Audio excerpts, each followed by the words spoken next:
Pronto, gente. Então, bom dia. Mais uma vez aqui com vocês, num lugar diferente do habitual, por isso que eu estou sem câmera.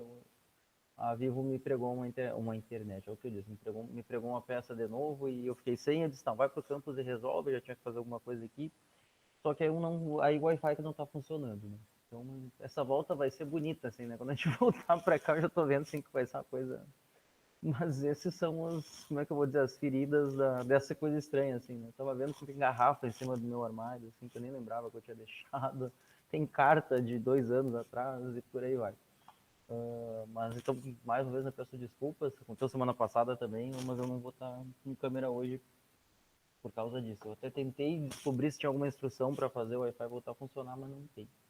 Enquanto vocês falam, até vou tentando ver se tem alguma coisa, algum site do IFES que diz isso. E aí eu conseguiria, ao menos, me comunicar melhor com vocês, tá? Dito isso, hoje a gente tem o último dos trabalhos das regiões, que é a Alemanha.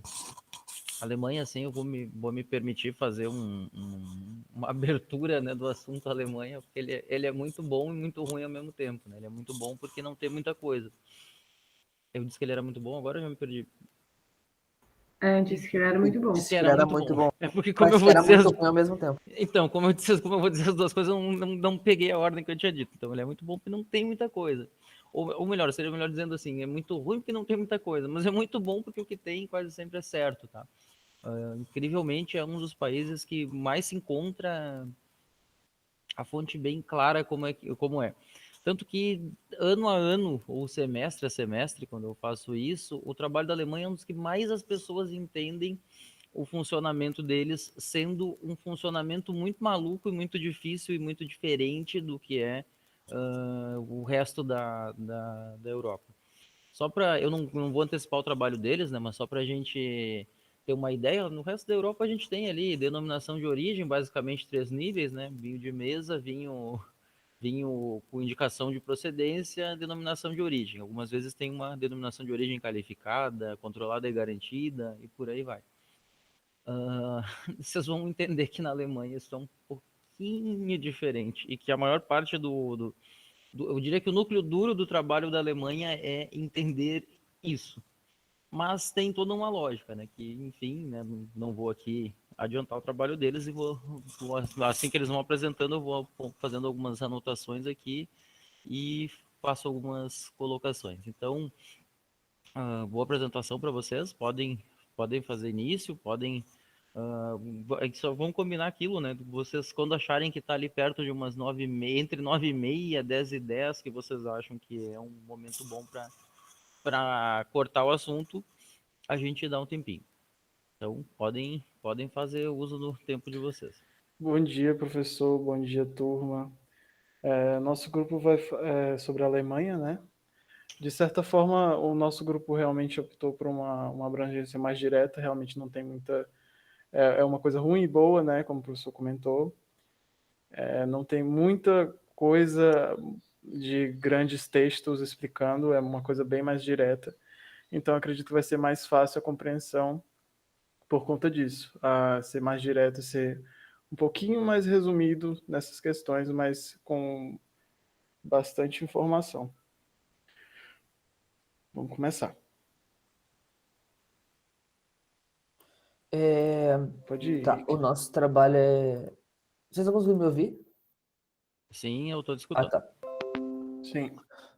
Então, nosso trabalho é da Alemanha e a gente optou por... Como a gente achou pouca informação, querendo ou não, tinha pouca informação, a maior parte delas em alemão, então a gente optou também por falar um pouco sobre a história e a cultura na região, que começa lá atrás, no desenvolvimento do Império Germânico-Romano, né, de Carlos Magno, que também teve essa vinicultura como uma herança grega, que foi introduzida, né, lá atrás com Carlos Magno.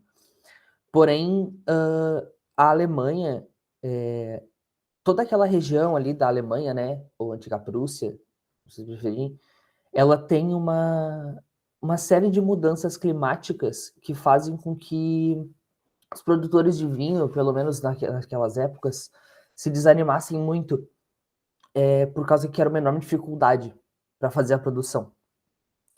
Então, ali, como é que eu posso dizer? Os produtores, né, eles deram uma estagnada e eles resolveram só ali pelo século XVI, né, voltar de fato a fazer uma produção mais... Não é ardente, a palavra é...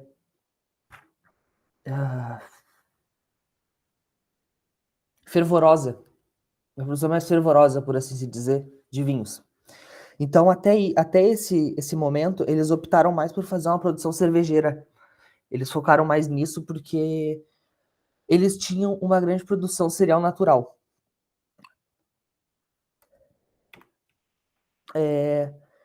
Porém, como já dito, né,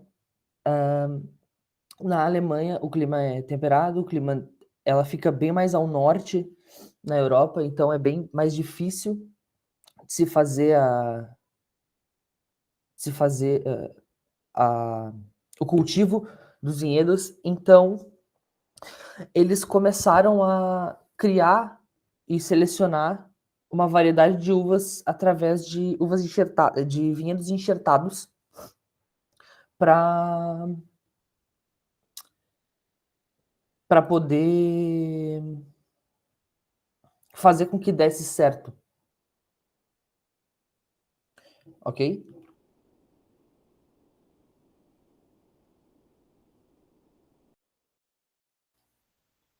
Brenda? Já posso complementar, Henrique?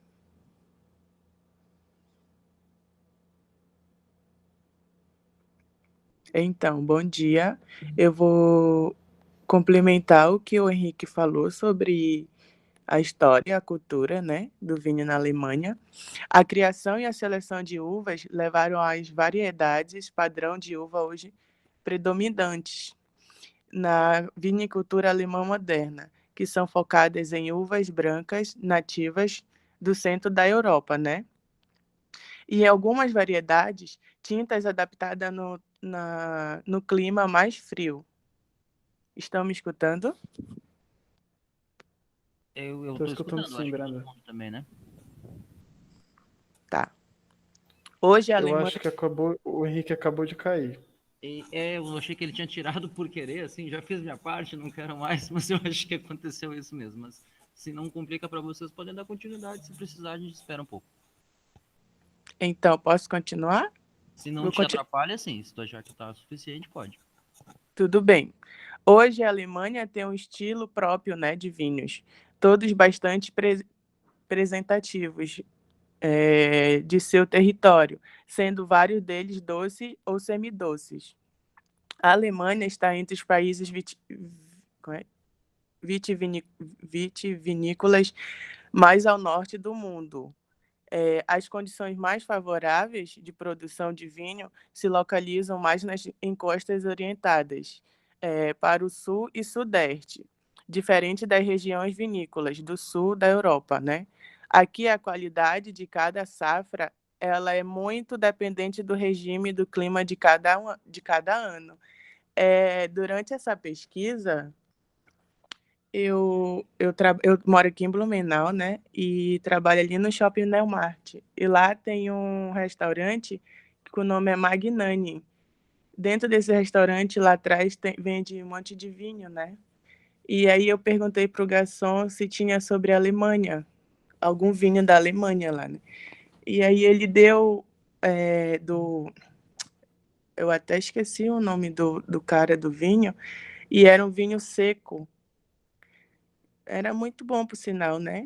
Ele deu ali para degustar, aí deu outro também que era amadeirado, que tinha Malbec, enfim. E complementando aqui, né? A Alemanha possui 61,9% dos vinhos da uva Riesling do mundo. Eu acho que é isso o nome. Volume da produção anual de 9,16 milhões de hectolitros. 63,2% em vinhos brancos e 36,8% de vinhos tintos. A exportação é na Itália, França, Estados Unidos, Austrália, Chile, Portugal, de 2,64 milhões de hectolitros. Importação, 13,12 milhões de hectolitros. Itália, França, Espanha correspondem a 73% do total da importação. Agora eu vou passar para o Daniel. Bem, eu queria estar mostrando, a minha parte é sobre a geografia e o clima, né? Seria legal se eu conseguisse mostrar o mapa. Mas, enfim, Eu vou a tentar apresentar Alemanha, aqui rapidinho. tá bom.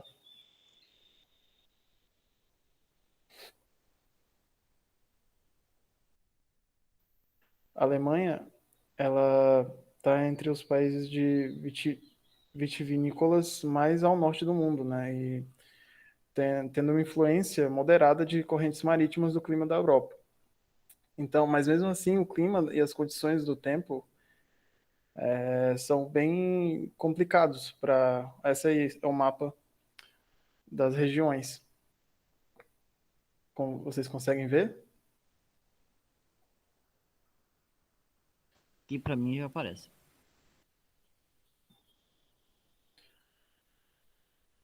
As condições mais favoráveis dessa produção de vinhos na Alemanha se localizam nas encostas, orientadas no sul e sudoeste, principalmente ao longo dos vales dos rios Rhein, Elbe, Saale e Unstrut.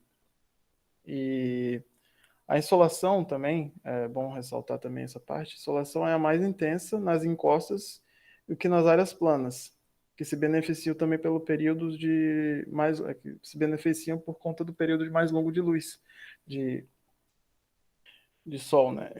Durante a maturação das uvas há muito menos sol na Alemanha do que nas regiões vitivinícolas, mais ao sul.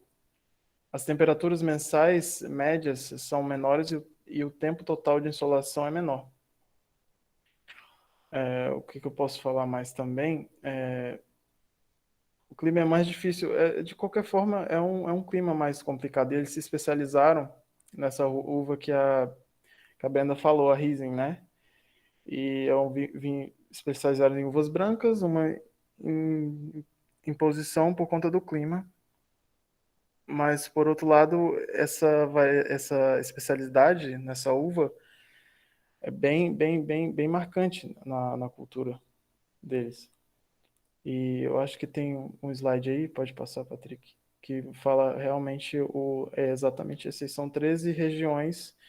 Eu não me arrisco em ler esse nome, mas estão aí para quem quiser dar uma olhada. Teria como aumentar só um pouquinho o mapa, Patrick, dar um zoom, ou não sei se realmente estão aí com os nomes e tudo. É um clima bem mais difícil, é isso, pode passar.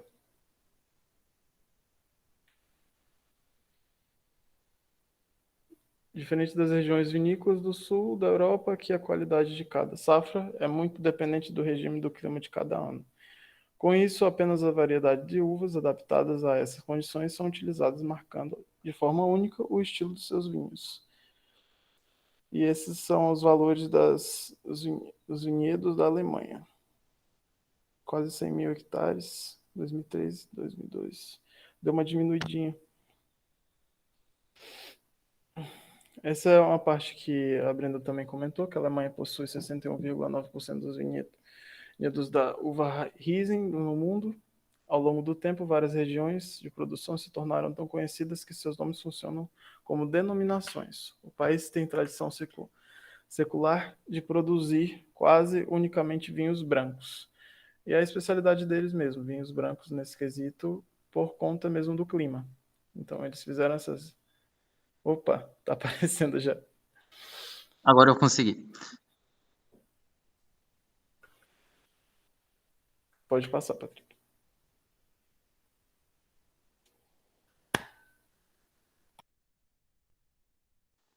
Agora sou eu, então. Bom dia a todos. Eu vou falar agora das uvas tintas, as uvas brancas. Mencionar um vinho de 2 uvas de cada aqui que eu achei importante mencionar, as 2 mais usadas, e uns detalhes.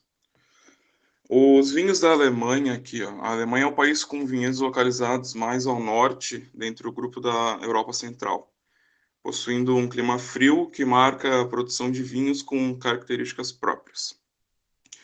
Historicamente, a Alemanha sempre produziu vinhos brancos, devido à melhor adaptação das uvas brancas ao seu verão curto que impede a maturação de uvas tintas, amplamente cultivadas em toda a Europa. No clima alemão, só se consegue produzir uvas tintas de maturação precoce, como a Pinot Noir, localmente chamada como Spätburgunder, acho que é assim que se fala, e algumas outras autóctones, como a Dornfelder e a Portuguesa. Desde 2005, os produtores de algumas regiões vêm retomando a produção de tintos, que havia sido praticamente abandonada por várias décadas. As principais variedades de uvas tintas são a Spätburgunder, que é a Pinot Noir, Dornfelder, Portuguesa, outras temos a Trollinga, tem um outro nome aqui muito estranho, que eu vou apresentar aqui depois. Daqui temos a Pinot Noir, Dornfelder, Portuguesa, a Trollinga. Deu um errinho aqui no slide. Essa Chivard Riesling, acho que é isso. A Regent e a Lemberger. Aí de uvas brancas temos a Riesling, a Rivanna, a Sylvaner, a Kerner, a Grauburgunder, Pinot Gris, e a Weißburgunder, Pinot Blanc. Aí a Gewürztraminer, Schreber, Morio Muscat, Gutedal. Perdão pelo alemão ruim aí. Dando mais detalhe aqui das 2 mais usadas de cada, temos aqui a Spätburgunder. Só um momentinho. A variedade de uva Pinot Noir, Spätburgunder, pertence à família Burgundy. É provavelmente uma das primeiras variedades selecionadas das vinhas selvagens no oeste da Europa Central. Uma das teorias é que foi Carlos Magno quem trouxe a variedade para o Lago de Constança, sendo plantada em Rheingau no século XIII. Diz que a variedade foi trazida da Borgonha para o Ar, no rio da região Eifel, na Alemanha, no século XVIII. A variedade experimentou um crescimento há 150 anos com a expansão da produção de vinho espumante, para o qual foram plantados vinhedos puros da Borgonha. Essa uva possui uma combinação de aromas de frutas frescas, morango, framboesa, amora e cereja, com flores, violeta e rosa. Dependendo do clima da região, algo de especiaria pode aparecer, como o anis. Também tem aromas terrosos, lembrando cogumelos ou raízes como cenoura. Em suma, é um vinho deliciosamente aromático, mantendo a característica leve e elegante. Aqui eu tentei separar um dos vinhos mais comprados da Spätburgunder, um site bem grande aí do mundo. E esse é o da família Becker, é o vinho da vinícola Friedrich Becker, da região Pfalz. Seu teor alcoólico é 12,5%, com um corpo leve, um tanino entre baixo e médio, a doçura extra seco e a acidez alta. Vemos aqui notas de frutas vermelhas, como morango, cereja e framboesa, terroso, como minerais, fumaça e couro. Esse mineral, eu dei uma pesquisada, porque eu não entendi quando eu achei, mas ele se remete a calcário e terra molhada. Aí temos também amadeirado, carvalho e baunilha, fruta preta, amora, cereja preta e groselha, e algumas especiarias como pimenta, canela e tomilho. A segunda aqui é a Dornfelder. Dornfelder é a segunda uva tinta mais plantada em toda a Alemanha. Foi criada em 1955 pelo fundador da Escola do Vinho de Württemberg, Emanuel Dornfeld, Cultivada no Reino Unido e na Alemanha, a uva Dornfelder é encontrada com maior facilidade na região de Pfalz e Rheinhessen. Acredita-se que a Dornfelder nasceu do cruzamento entre as uvas Helfensteiner e Herodrebe. Entretanto, essas variedades também são resultado de cruzamentos realizados anteriormente entre outros tipos de uvas alemãs. Dornfelder é um vinho com notas de amora, cereja e algumas ervas condimentadas. Um vinho que eu separei aqui também foi o Anselma Dornfelder Trocken. Depois eu vou falar mais sobre esse termo Trocken. Ele é um vinho da vinícola Anselma, da região Pfalz. Seu teor alcoólico é 13,8%, com corpo médio, tanino médio, doçura seco, acidez médio, com notas de amadeirado, baunilha e carvalho, frutas vermelhas, cereja e framboesa, e fruta preta, amora, ameixa e groselha. Aqui nas uvas brancas temos a mais famosa, digamos assim, da Alemanha, que é a Riesling. Há muitos registros sobre a uva já datados no século XV, o mais antigo é de 1435, quando o inventário de um armazém de um nobre em Rüsselsheim, uma pequena cidade alemã, relatava a presença de uma tal uva chamada Rieslingen. A denominação se repete em diversos outros documentos da época, e apenas em um de 1552 surgiu o nome atual da uva, Riesling. A Riesling é uma casta eclética. Ela pode ser atacada pelo fungo Botrytis cinerea ou ser colhida congelada, o Eiswein.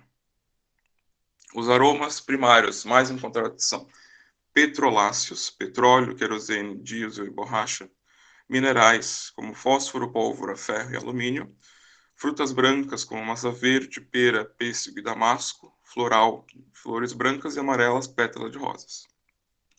Na boca, a principal característica é a acidez destacada com uma textura envolvente, álcool equilibrado em corpo médio para maior. Podemos encontrar grama cortada, mel, manteiga, petroláceos, minerais, tangerina, melão e flores. Aqui eu separei a Riesling como fica com a Botrytis, o fungo. Ela fica desse jeito, ela acho que fica mais doce, se não me engano. E aqui é a Eiswein, que é quando ela está no gelo. Um vinho que eu separei foi o Hansbein Riesling Trocken. É um vinho da região Rheinhessen, da vinícola Hansbein. O teor alcoólico é 11,5%. O corpo é entre leve e médio. Doçura seco, acidez alta.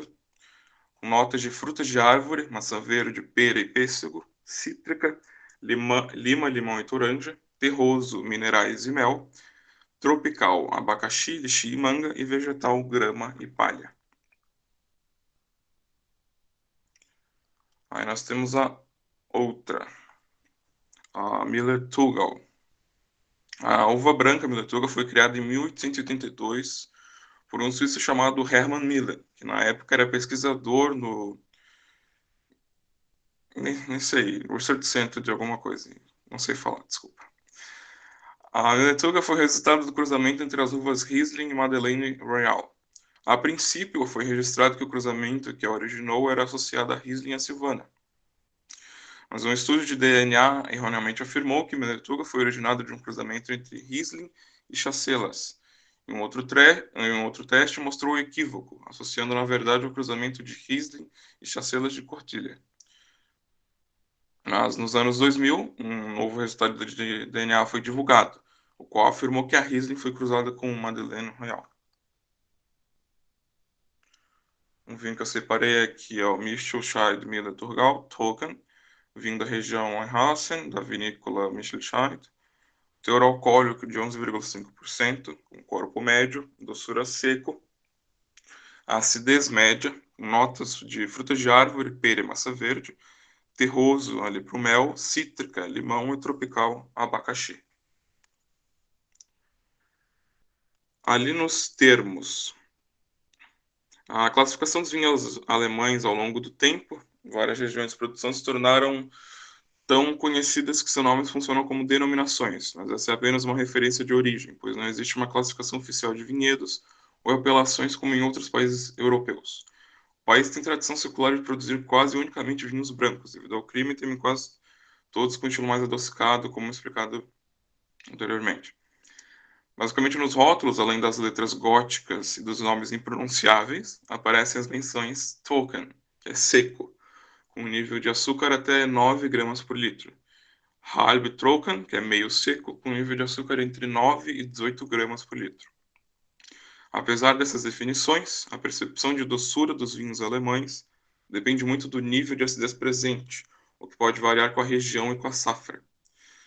Nos níveis de qualidade, os vinhos alemães são então classificados pela qualidade de sua produção nos tipos. Tafelwein, 3,6%, vinho de mesa. Qualitätswein, 49,6%. Qualitätswein, Bestimmter, ai meu Deus, é um vinho de qualidade fina. Temos outro nome aqui também, meio que impronunciável, Prädikatswein. Qualitätswein mit Prädikat, é um vinho com predicado. Os vinhos com predicado são diferenciados pelo nível de maturação das uvas utilizadas, que varia por uva e por região, obviamente com o resultado do difícil clima do país. Tem o Cabernet, o nível de menor madurez do grupo, tipicamente são os vinhos mais leves da produção. Com menor teor alcoólico e levemente adocicados, são vinhos informais para aperitivo e piscina. Normalmente são consumidos jovens, mas podem evoluir até 10 anos. Os Patelets, traduzindo colheita tardia, são vinhos de uvas colhidas mais tarde que as do Cabernet ou QBA. Se vinificados em seco, com um estilo que vem ganhando força, eles ainda podem parecer jovens demais. O estilo tradicional de elaboração mantém parte do açúcar residual. São vinhos muito gastronômicos que vão bem com a culinária asiática, frios leves e aves. Devem ser consumidos antes de 15 anos de idade. Tem o Auslese, elaborados a partir de uvas deixadas amadurecer no vinhedo até obter altos níveis de açúcar. Geralmente tem ocorrência parcial de botrites. Normalmente são adocicados, podendo atuar como vinhos leves de sobremesa, mas ao envelhecer o açúcar se atenua, criando vinhos potentes para acompanhar assados de porcos e aves. Podem evoluir até 30 anos, ganhando grande complexidade aromática, mas nem todos atingem esse limite, sendo melhor usufruir do seu estilo frutado rico e adocicado entre 10 e 20 anos. Tem o Beerenauslese, o termo significa uvas selecionadas, colhidas grão por grão, para ter apenas as uvas com botrites. Aqui já temos vinhos francamente de sobremesa, mas com um nível elegante de açúcar e bom equilíbrio de acidez. Podem evoluir até 50 anos. Temos um outro meio que impronunciável, Token Beerenauslese. O longo nome nos diz seleção de uvas pacificadas, um critério superior ao anterior, colhendo-se apenas as uvas murchas, afetadas profundamente pelo botrites. Esses são os mais intensos, doces e complexos vinhos produzidos que mostram alta densidade e viscosidade. O estilo muito concentrado pode ficar exagerado e enjoativo para alguns consumidores, pela acidez menor que dos Beerenauslese, mas a complexidade de aromas e sabores é especial. Sua evolução, como todos os vinhos desse estilo, pode atingir até um século. E por fim, o Weißwein. São vinhos especiais produzidos com uvas que se congelaram, concentrando o açúcar em nível similar aos Beerenauslese, mas que guardam níveis muito superiores de acidez, criando um estilo muito especial, com evolução de décadas. Ele é o exemplo da Riesling. Então é isso.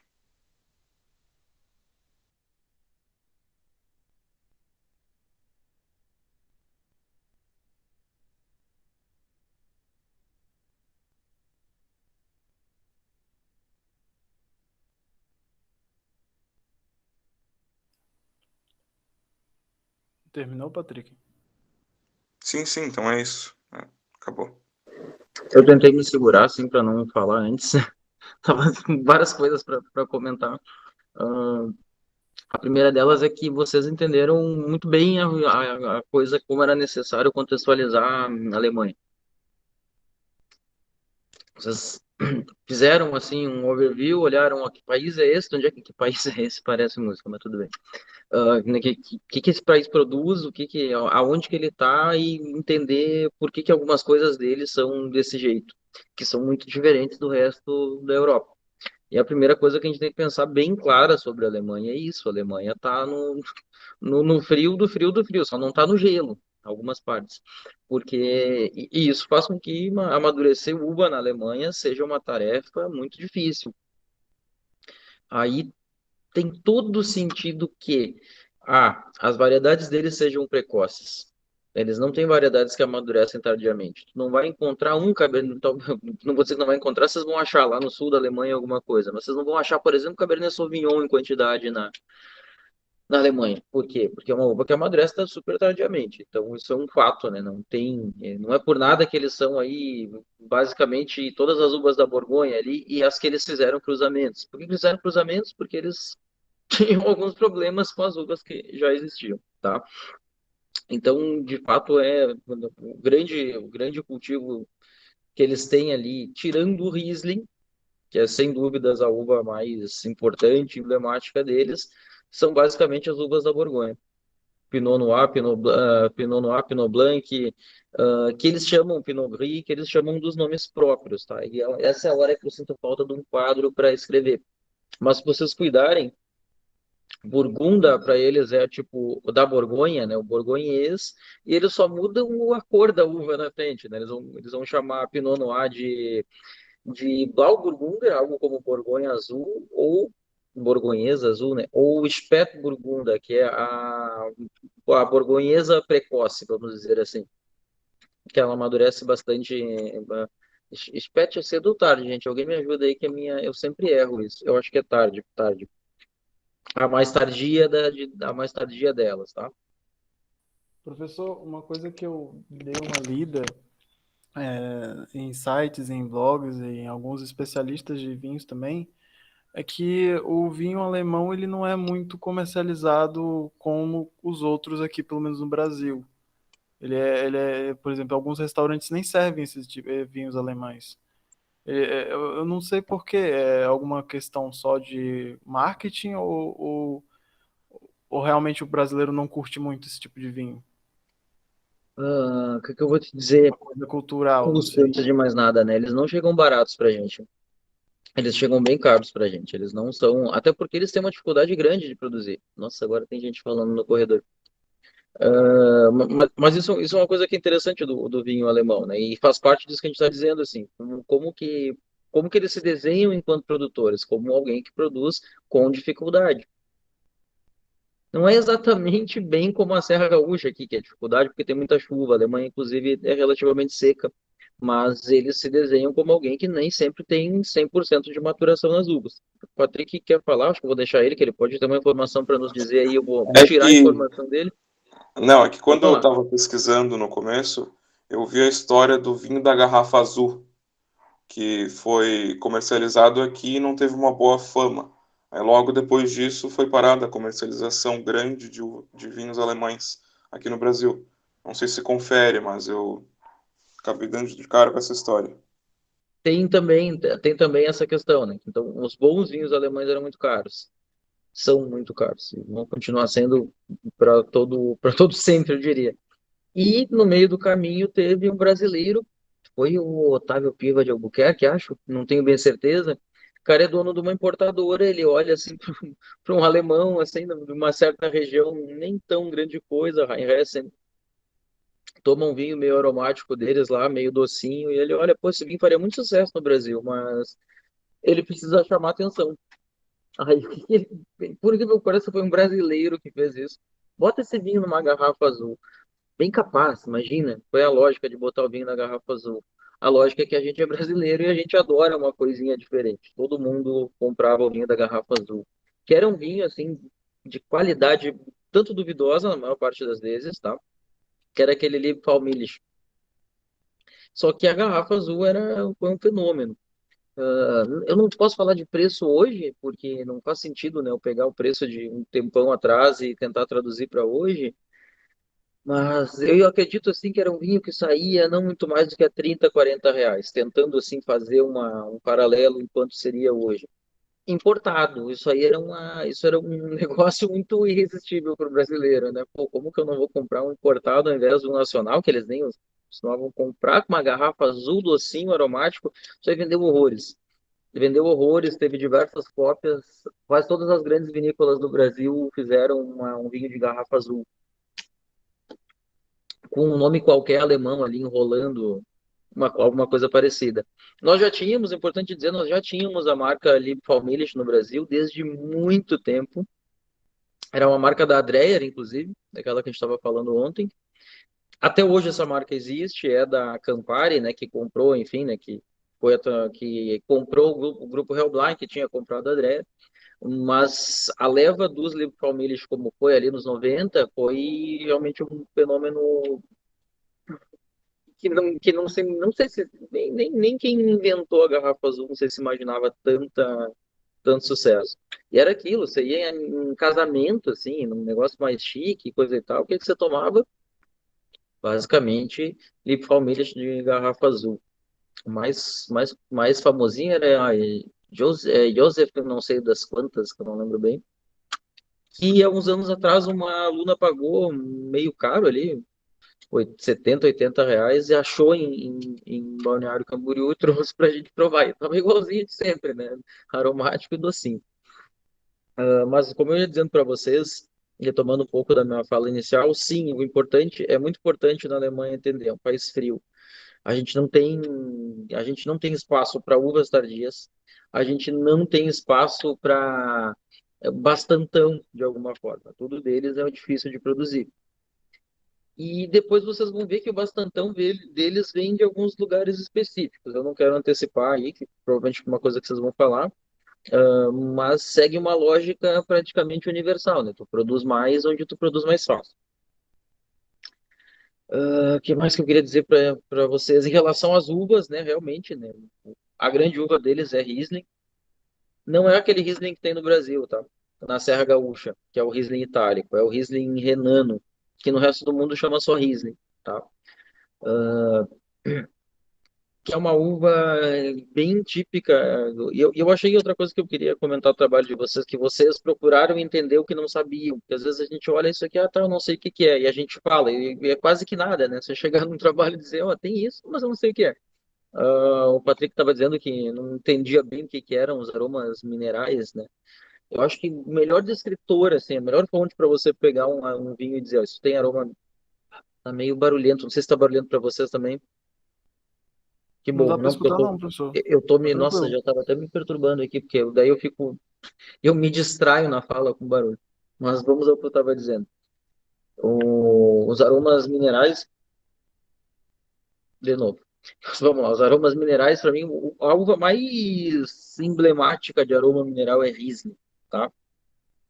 Tu lembras aí, Patrick, qual foram as características que eles falavam ali, com o que que parecia?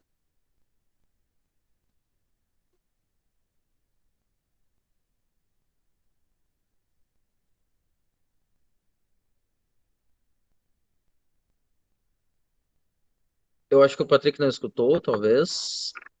Ou tá tentando. Ou tá tentando. Pronto, eu tava na dúvida se era isso. No minerais aqui, Obrigado. eu achei calcário e terra molhada. Também achei rocha, mas Tá. Essa família de aromas é bastante polêmica, tá? Porque as pessoas às vezes associam errado o fato de ele ter aroma mineral a ser de um solo mineral, que não faz o menor sentido. Tem gente que questiona o termo, porque diz que mineral não tem cheiro, o que eu acho uma certa bobagem. Mineral não tem cheiro mesmo, mas não é isso. A gente está evocando aqueles aromas que são mais ou menos isso, como terra molhada, calcário, pedra de isqueiro e por aí vai. Só que para mim, realmente, o aroma mais clássico assim do Riesling, ele fica ali entre mineral e esses aromas de petrolato, por aí vai, que é querosene. Querosene. Vocês vão dizer que isso é um defeito, isso eu particularmente gosto muito, tá? É normal do Riesling, né? Não tem como dizer que é um defeito, porque é uma característica em função da constituição dele, ele tem umas moléculas que vão se transformando e dão cheiro de querosene. E eu acho uma delícia tomar querosene, não, quase que eu falei essa bobagem. Eu Nossa, acho, mas eu ia meu Deus perguntar, do a céu, gente toma querosene, então? eu acho uma delícia provar. Eu acho um horror cheiro de querosene enfim, no vidro lá, na lata. Mas tem duas situações que eu gosto de cheiro de querosene. E até para dizer para vocês, assim, é uma frase clássica e talvez a- a- quase uma anedota aí da minha vida enquanto professor. Tem duas coisas que eu acho que tem querosene que são boas. Riesling, Riesling renano, né? Não Riesling itálico, Riesling alemão. E porta de avião. Daí as pessoas fazem piada quando eu vou dizer assim, que é um descritor, elas chamam de porta de avião. Mas para quem chegou em Floripa, por exemplo, no Hercílio Luz, antigo, não no novo, sabia bem o que era isso aí. Quando tu subia a escada ali no avião, que não era finger, tinha aquele cheiro E às vezes o avião também dá partida e entra fedor o ar-condicionado, na verdade, entra pela turbina e volta e meia pelo motor, é a palavra correta. E Mas volta e olha meia só. vem um cheiro para dentro, logo que dá a partida ali, antes do avião arrancar, um cheiro de querosene, tá? É aquilo ali, é aquilo ali. E aí vocês vão dizer, pô, mas se tu tomar um uísque com uma cachaça, ou que seja, com cheiro de gasolina, tu vai dizer que é ruim. Se tu tomar, sei lá, um vinho que pareça que tem álcool do posto de combustível, ali, álcool de higienizar a mão, tu vai dizer que é ruim. Por isso que é bem importante a gente ter bem claro isso, tá? O aroma de Riesling do querosene, o aroma de querosene do Riesling não é um defeito e é bem típico mesmo. E de fato parece. Para mim não tem igual, assim, aquele cheiro de viagem, assim, cheiro da felicidade. Assim, quando você estava. Congonhas, às vezes também, é tanto movimento de avião que vem aquele cheirinho de querosene. É Riesling, tá? Quanto mais velho, mais tem, inclusive. Até porque os outros aromas vão morrendo e ele vai se desenvolvendo mais. Ele é um aroma que é decorrente de transformações de algumas moléculas que tem na uva e que vão, enfim, se transformando. Teve uma polêmica grande aí, foi o Chapoutier, eu acho, que é um grande produtor ali do sul da França, reputado, que ele resolveu se meter no que não sabe, né? Eu acho incrível isso. Resolveu saber mais que os alemães e dizer que o Riesling com cheiro de querosene era um defeito, era coisa de quem não sabia fazer, não sei o que. Esse cara tomou tanta porrada que eu acho que ele se envergonhou. Ou não, né? Porque os caras de pau não se envergonham das bobagens que falam. E não é bem verdade isso aí, tá? Esse aroma é muito típico do Riesling. E eu, particularmente, fico um pouco frustrado quando tomo um Riesling e esse aroma não é assim tão presente, porque para mim é o que traz a graça do Riesling, que é uma das variedades poucas que envelhece muito bem e sem madeira, né? E tu toma Riesling ali de 10, 20 anos e muitas vezes são grandes vinhos brancos, né? Então, talvez E até mesmo por ele essa. consegue harmonizar muito bem com muita coisa, né? Assim, Sim, também teve uma mulher, uma sommelier que falou que se você tiver dúvida de o que você vai puxar de vinho na mesa, você pega logo o vinho alemão que vai provavelmente vai dar certo de alguma forma. agora uma coisa que eu ia perguntar, assim, pode ser para toda a turma.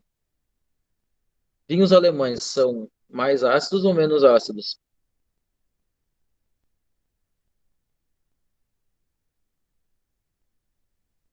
E eis aí o porquê que a gente fazia lá, né? Ficava 2 aulas falando de viticultura, porque dá isso aqui, o sol dá isso, não sei o que dá isso, o frio daquilo.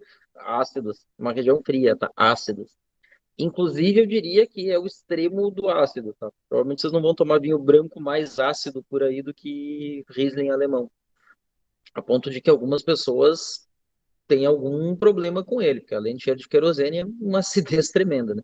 Eu gosto bastante, eu acho que são vinhos extremamente vivos, são vinhos extremamente harmônicos sendo ácidos. Porque às vezes quando a gente fala, né, e a gente não teve prática ainda, né, por motivos óbvios, às vezes a gente acha que tudo tem que ser igual, assim, que tudo tem que ser parelhinho. Quando a gente fala em equilibrado, então quer dizer que todo vinho tem que ter a mesma quantidade de acidez. Não, não é isso. Você tem diferentes estilos de vinho e ele precisa ser harmônico dentro daquele estilo, tá?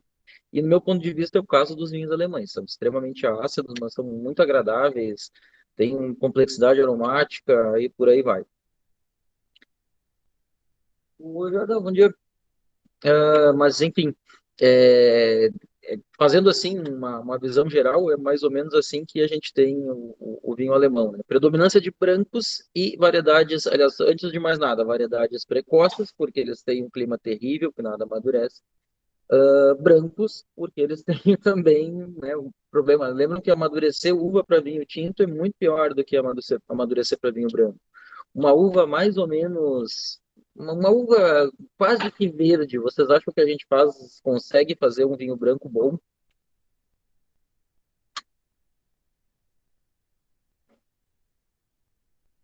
Acredito que sim, por que não?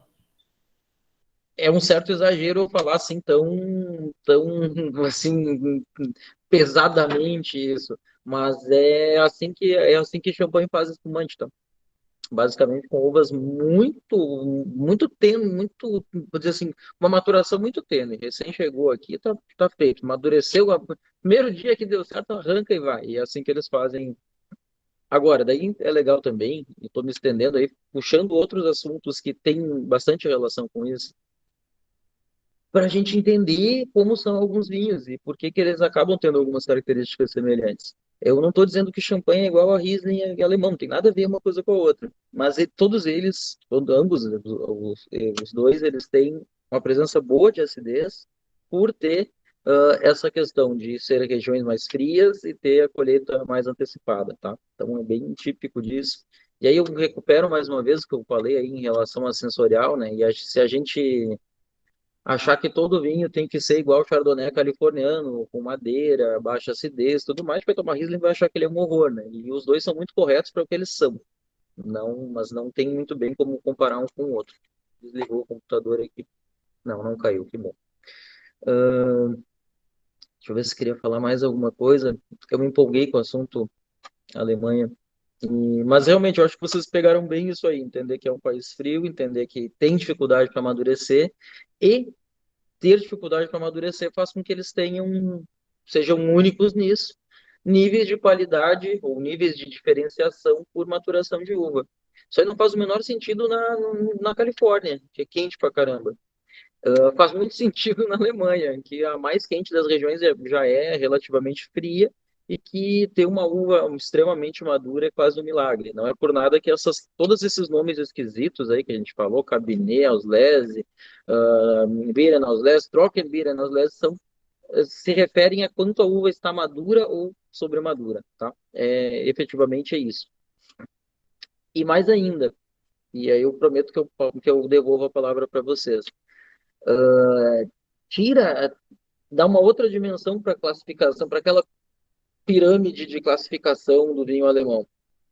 Por quê? Porque eles têm, vamos dizer, vinho de mesa, vinho de classificação regional, que seria o QBA, seria mais ou menos isso, e eles têm o QMP, né? Vinho de qualidade com predicado. E eis aí que é o tal do predicado. Predicado é isso aí, se é maduro, se é pouco maduro, se é muito maduro, se é uva podre, né? Enfim, podridão nobre, por aí vai, tá? Muda completamente a forma como é. Ou seja, se eu olhar um vinho QMP qualquer e olhar para um outro de R$ 500 mais caro, a gente não está falando da mesma coisa. A gente está falando que provavelmente esse mais barato, que não é tão barato, está lá em cento e poucos reais, é um vinho de uva simplesmente madura, e aquele lá de 500, 600, 700 provavelmente seja um vinho de uva sobremadura, ou muito madura, ou por aí vai, tá? Então isso é muito, muito importante a gente ter essa ideia de como funciona na Alemanha, diferente do que é em toda a Europa. E pronto, eu juro que para esse bloco eu não vou falar mais.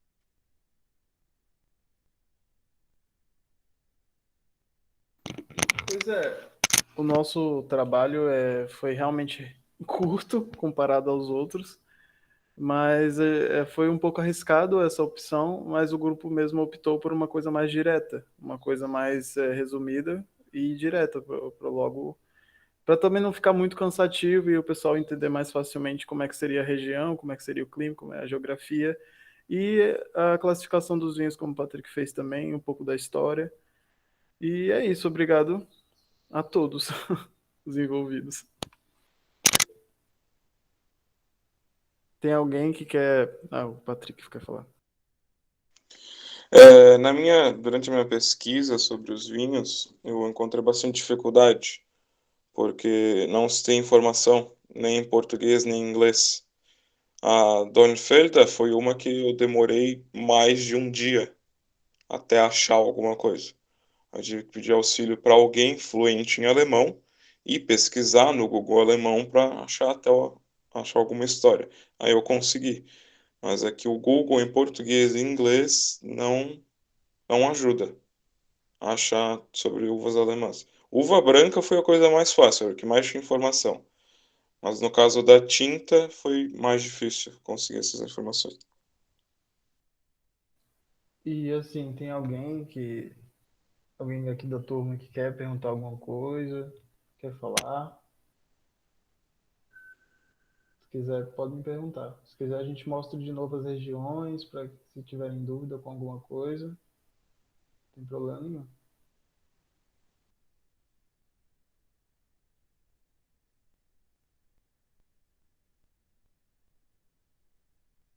O professor está mutado. Eu tava dele falar que assim, bem feliz. Eu tava dizendo assim, é isso que vocês estavam comentando que eu ia comentar aqui, que eu ia tentar fazer, dar uma olhadinha nas regiões que eles têm aqui, tá? Deixa eu botar o site para vocês e deixa eu projetar ele, que aí eu consigo comentar. Eu não sei se vocês querem fazer isso, para eu não me antecipar a vocês. Só para a gente dar uma olhada nas regiões, tá?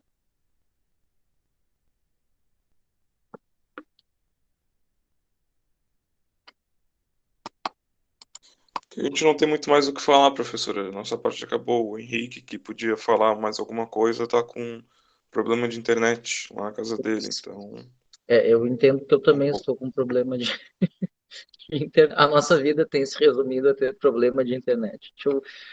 Deixa eu achar aqui para vocês um pouquinho exatamente o que eu queria mostrar.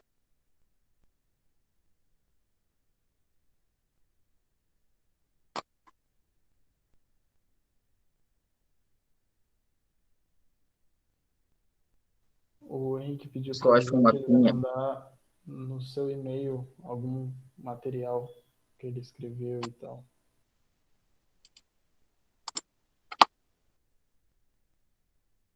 Só me deem um momentinho, eu estou tentando achar aqui um mapinha bom nesse site que eu passei para vocês, que é um site de extrema confiança deles, inclusive.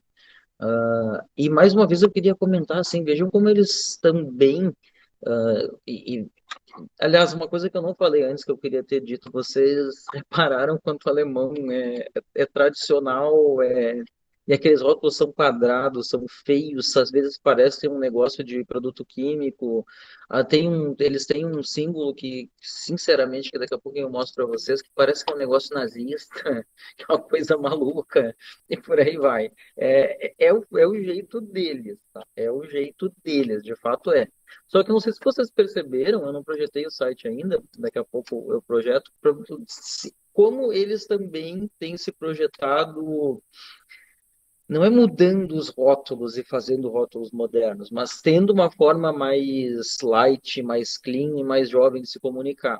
Esse mesmo material aqui está basicamente num guia que eu tenho aqui no laboratório de 1970, eu acho, mais velho que eu, e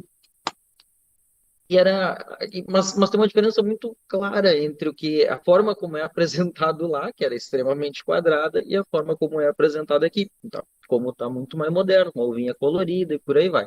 Deixa eu só, gente, estou tentando achar um mapinha para vocês aqui. Ah, tá aqui, mas olha que burro, tava na minha cara que eu passei 20 vezes por eles. É que da forma como ele tá aqui, é meio dificilzinho de fazer, meio dificilzinho de ver.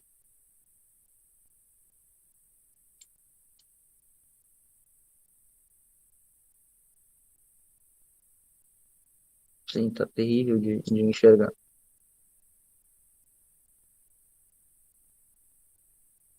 Por exemplo, eu não estou conseguindo enxergar Baden. Onde é que tá Baden aqui, gente? Não, vamos fazer de outro jeito. Deixa eu procurar aqui.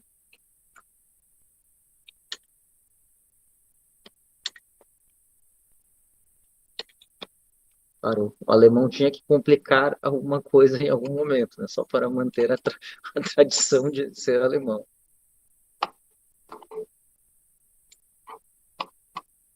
Deixa eu ver se esse aqui me satisfaz só um pouquinho, gente. Não, não era link, era para abrir a figura em outra.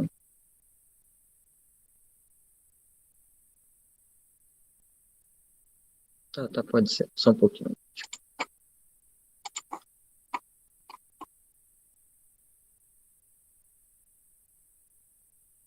Isso é Hungria, né? Por isso que eu tô vendo bobagem. Só um pouquinho. Ai, sério. Aqui, esse aqui tá bem simples, mas eu acho que ajuda a mostrar o que que eu queria mostrar para você.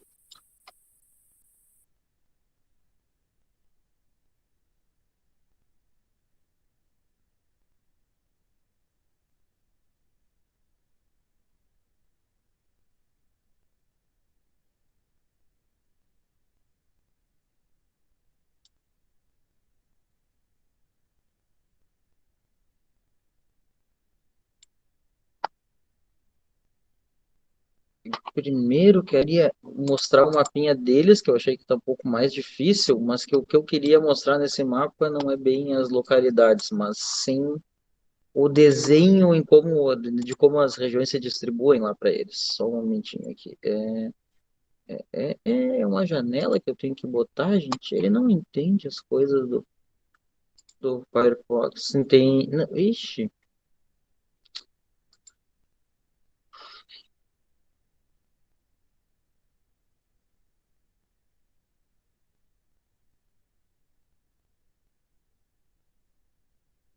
Tá, e se eu botar isso aqui, o que que ele vai entender? Não, não é essa que eu quero. Pera aí, gente. O Meet não funciona, não conversa bem com o Firefox, eu nunca tinha feito isso. Aí ele não me deixa compartilhar a guia que eu quero. Estou muito feliz com isso. Vamos ver aqui.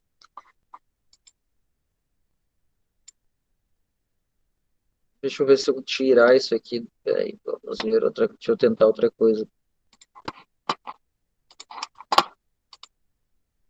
Que engraçado. Vamos tentar uma janela e vou tentar. Tá bom, peraí, só um pouquinho.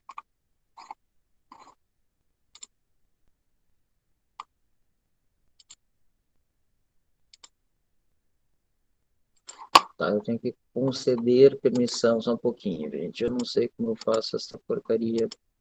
Que maravilha.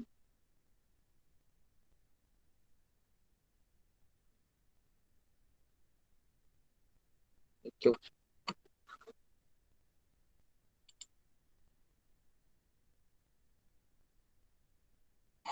eu acho que é aqui, peraí, eu acho que eu tenho que vir Desculpa, gente, aqui eu realmente não esperava que ele fizesse isso.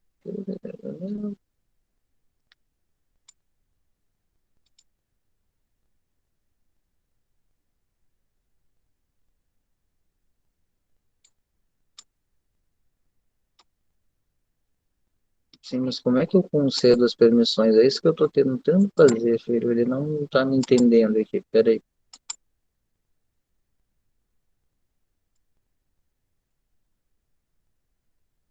Fico muito feliz quando isso acontece. Vou ter que pedir ajuda do Google.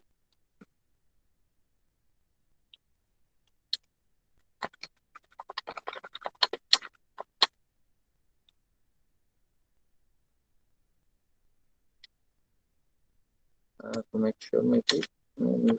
Só um pouquinho.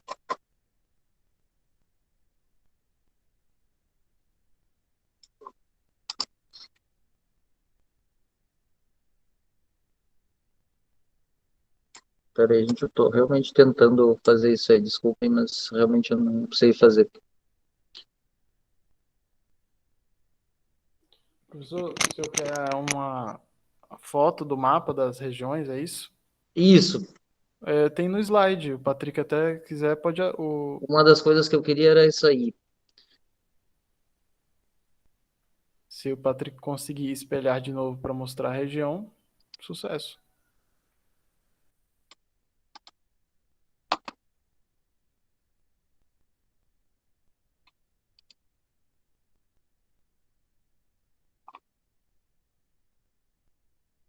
Esse é o mapa, ó.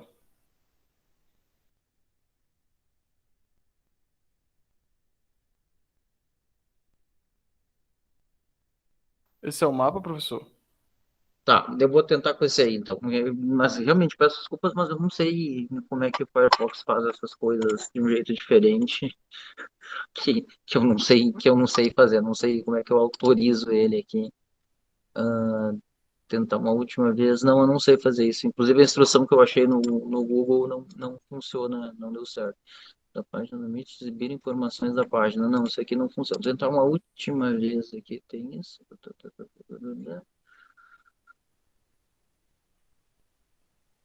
Ah, pera, eu acho que eu consegui.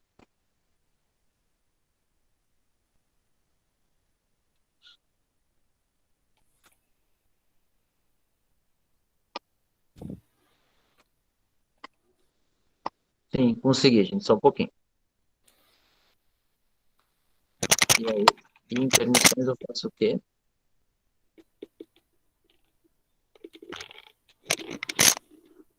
Grande coisa.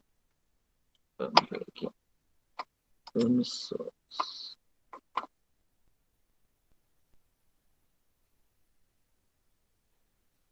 Sim, mas era para ele deixar, porque já está permitido que ele faça isso. Ai, gente, vamos tentar. Mídia. Não. Segurança, não. Ok. Tá. Vamos tentar mais uma vez. Espera aí.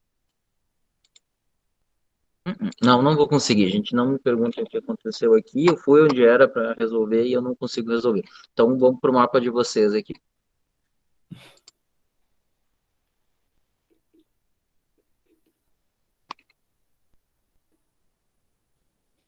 Obrigado. Olha, uma coisa que eu queria perguntar, assim, que queria que vocês reparassem, assim, de antemão.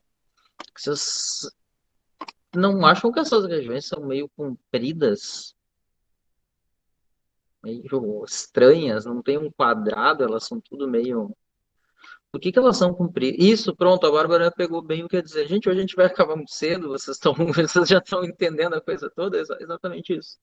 Que elas seguem os rios, que é exatamente onde tem mais calor, onde tem massa de água que regula a questão térmica, né? A amplitude térmica é menor, a gente tem muito menos amplitude térmica aqui em Floripa, na beira do mar, do que em Rancho Queimado, que está aqui perto, mas que já não tem a massa de água tão próxima assim, tá? Então, de fato, é isso aí que eles têm. Eles têm as regiões muito margeando o rio, que é onde eles conseguem produzir alguma coisa. E se vocês cuidarem, que era outra coisa que eu queria mostrar, que num outro mapa aparecia melhor, todas elas, vocês não me enxergam eu mexer o cursor aqui, porque, né, eu não sou eu que estou projetando, mas vejam ali onde diz Franken, tá? À direita, canto superior direito ali. Isso, obrigado. Olha como essa região se desenha ali. Ela faz um intestino ali exatamente margeando o rio, tá? E todas elas, todos esses rios, todas essas regiões, basicamente o que são vales de rios. E por isso que elas são bem íngremes, bem acidentadas normalmente, tá? Outra coisa que eu queria dizer para vocês, aonde será que eles produzem o vinho de maior quantidade? Em qual dessas regiões?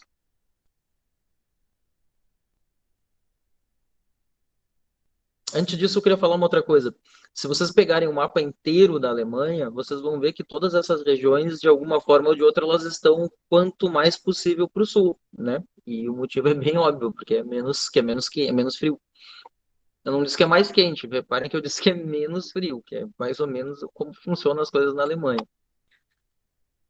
Uma das maiores regiões que eles têm está aqui no sul, tá? Baden. Por quê? Basicamente porque Baden é o lugar que tu produz com alguma facilidade um pouquinho maior, tá? E aí, quando a gente vê esses vinhos, e é uma conversa importante a gente ter, né? Quando vocês veem esses vinhos baratos alemães no supermercado, abaixo de R$ 50, vocês vão ver que eles não vão dizer que eles são do Pfalz, Moselle, Arruva, não, eles vão te dizer que eles são do Baden. Rheinhessen de vez em quando, porque era também uma região de grande produção de vinhos brancos, de qualidade um pouco duvidosa, e não é por nada que é daí que saía o Liebfraumilch, mas vocês vão ver que e sobretudo tintos, tá? Os tintos são basicamente do Baden, porque é uma região que consegue produzir um pouco melhor. Outra coisa que é bem típica da Alemanha, somente das regiões mais ao sul, produção por cooperativa. Lembram que na Itália a gente falou uma coisa parecida? Não sei se vocês lembram.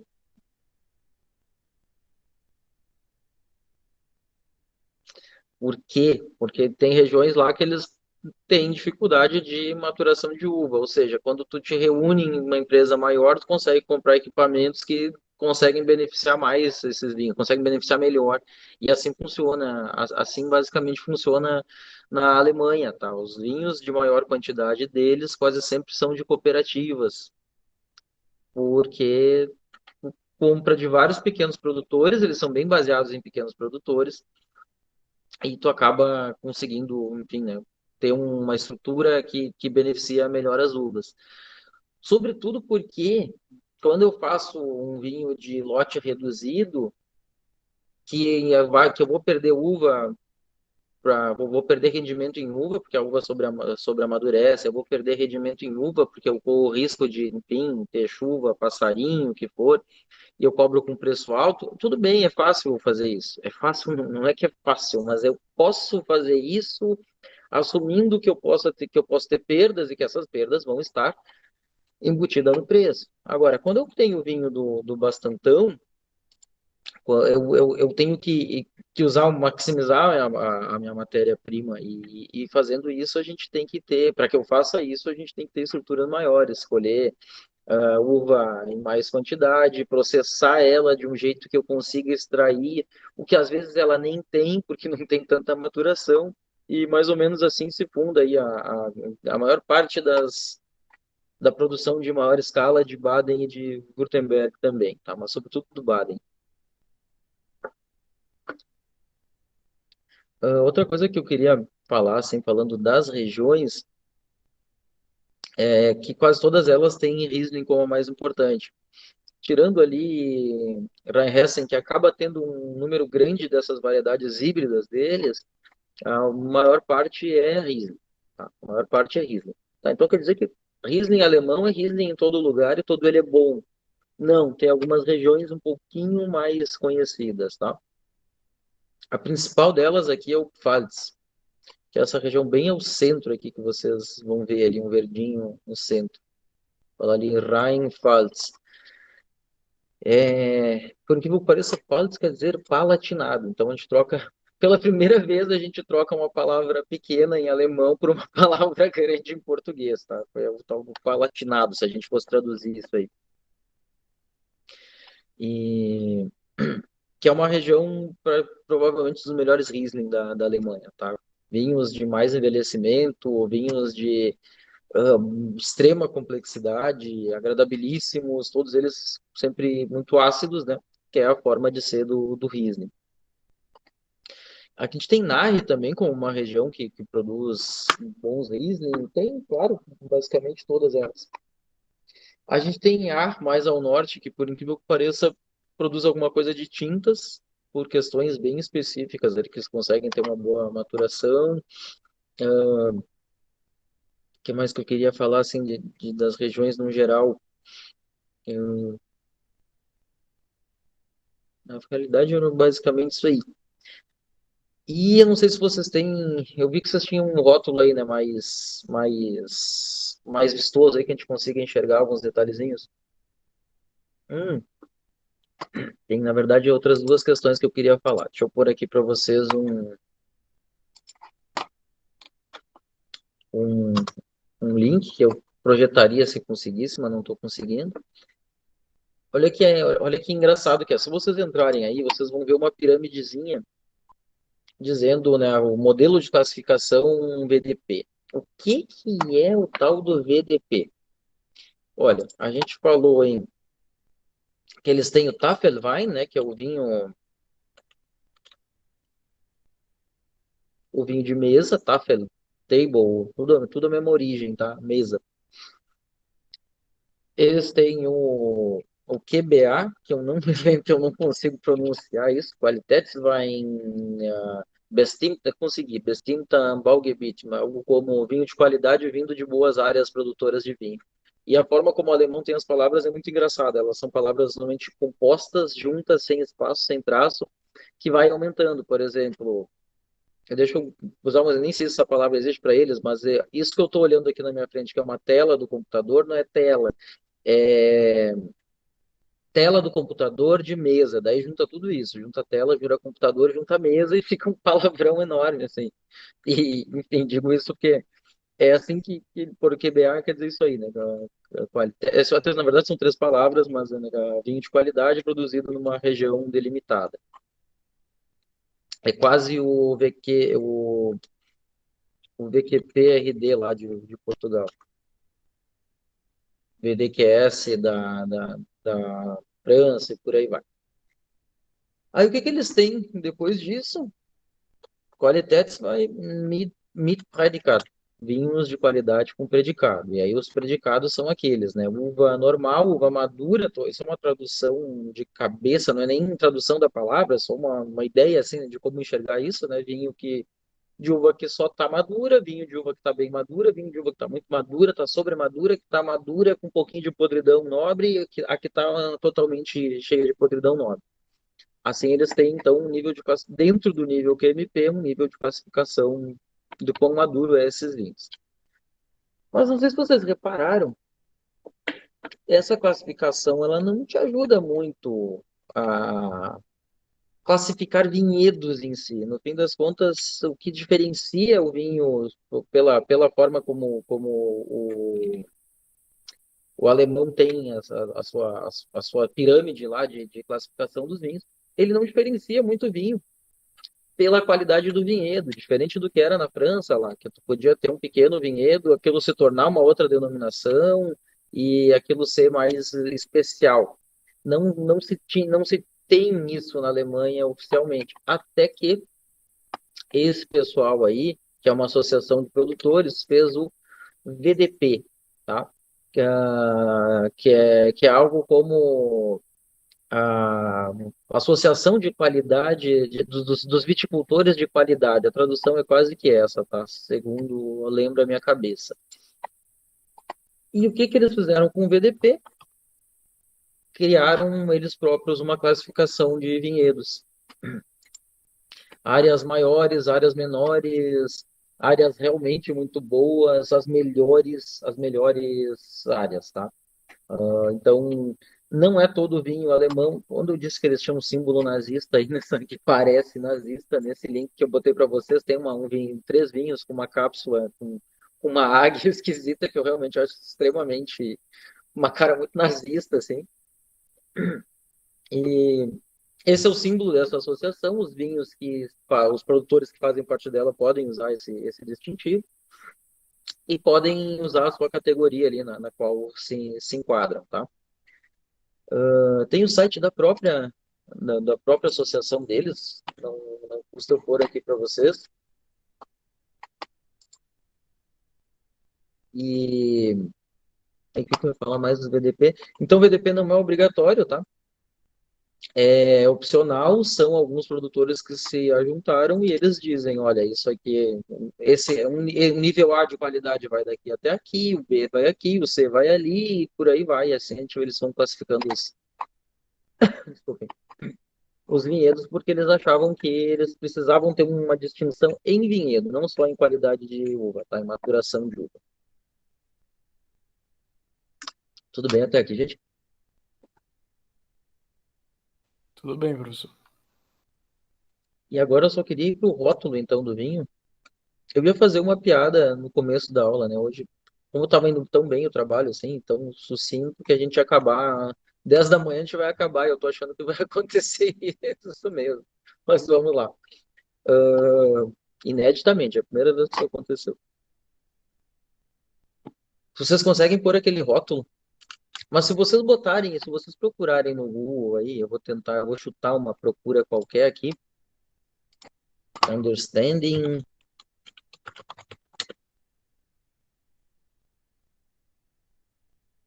German Wine Label. Deixa eu tentar ver se eu vou ser feliz na minha procura. Sim, se vocês procurarem, eu só vou botar a pesquisa que eu fiz aqui, o link para vocês verem. Tem várias figurinhas traduzindo os rótulos alemães. E o que é interessante que eles têm? Eu realmente gostaria de projetar isso aqui para vocês, mas não sei como fazer. Deixa eu tentar mais uma vez aqui, ver se por acaso eu consigo. Não, eu não sei realmente fazer isso. Infelizmente, gente. Eu sou meio burro para essas coisas.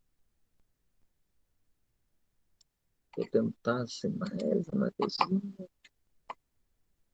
Ele deveria me deixar compartilhar a tela, mas ele não está me deixando. Então eu não vou conseguir resolver isso.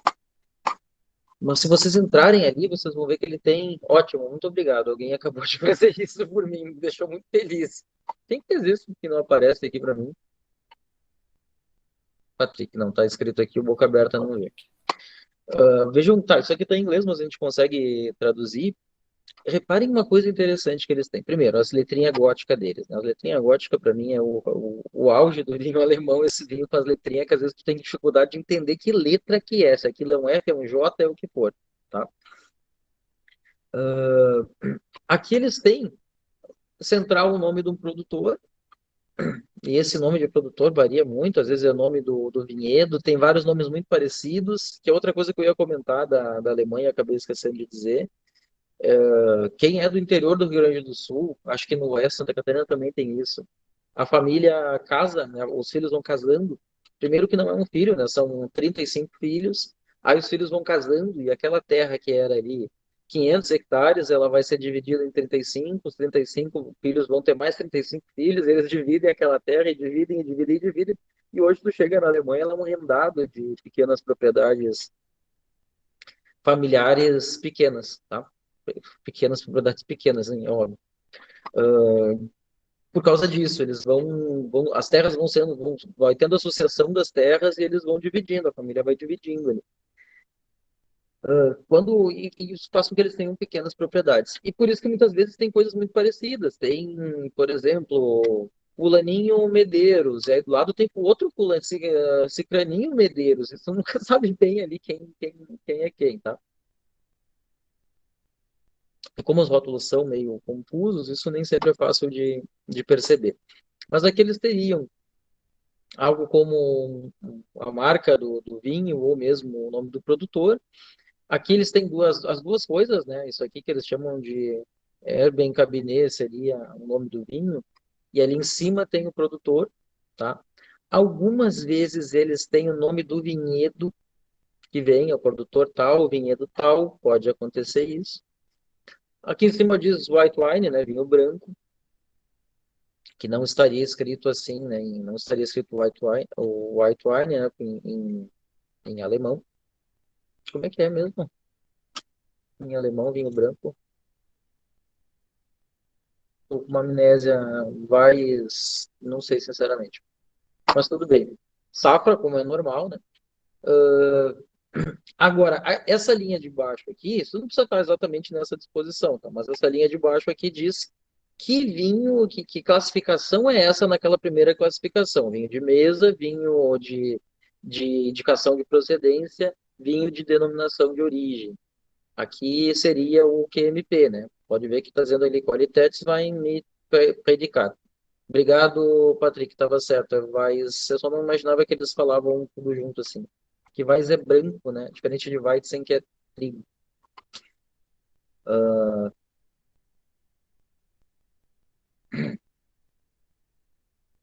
que eu dizer para vocês aqui? Sim, então eles têm aqui a primeira classificação e eles têm, nesse caso, o predicado dele, né? Que é o vinho cabinet. Chama-se cabinet por causa de gabinete, né? Que era o vinho... Não faz muito sentido isso, né? Que era o vinho que se tomava, digamos que na sala, algo assim. Aqui eles têm a região, tá? Inclusive com uma sub-região aqui, com um vinhedo, que é esse Bereich Wohnegau. Gradação alcoólica, e uma coisa interessante, a gradação alcoólica dos vinhos alemães normalmente é baixa. Por que a gradação alcoólica dos vinhos alemães normalmente é baixa?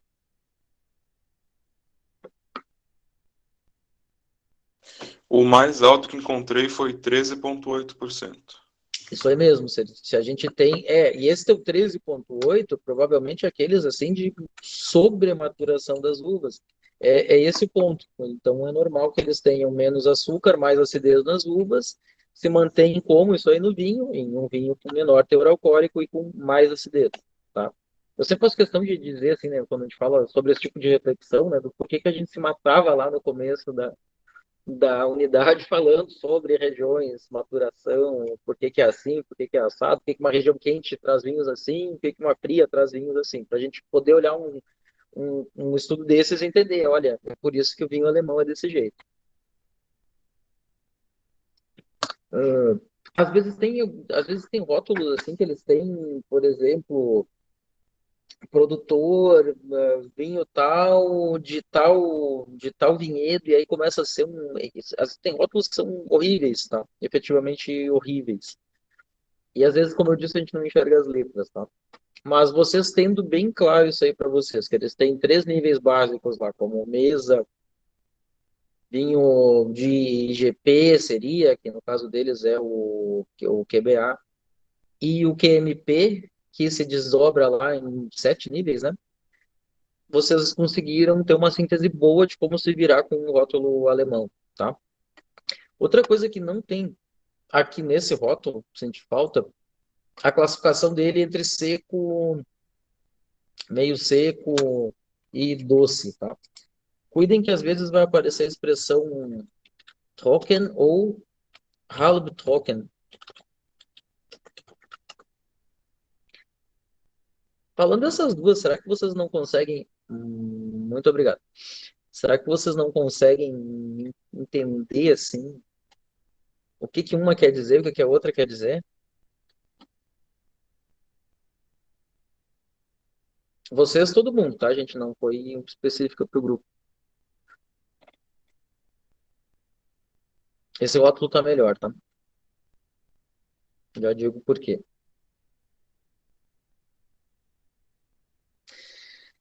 Quase isso. Na verdade, com nada de açúcar, com um pouquinho de açúcar, tá? É seco, meio seco. O Halb é meio, efetivamente, então é o Trocken que é seco e o Halb Trocken que é o meio seco. O que que é importante vocês perceberem? Não confundam com aquela classificação de uva, com o Trocken Beerenauslese, por exemplo, tá?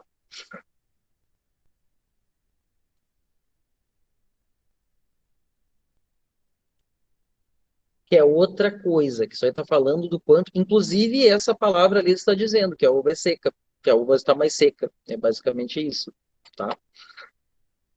Vejam aqui, assim, esse rótulo que está projetado agora, ele tem uma outra informação que é importante, que é obrigatória.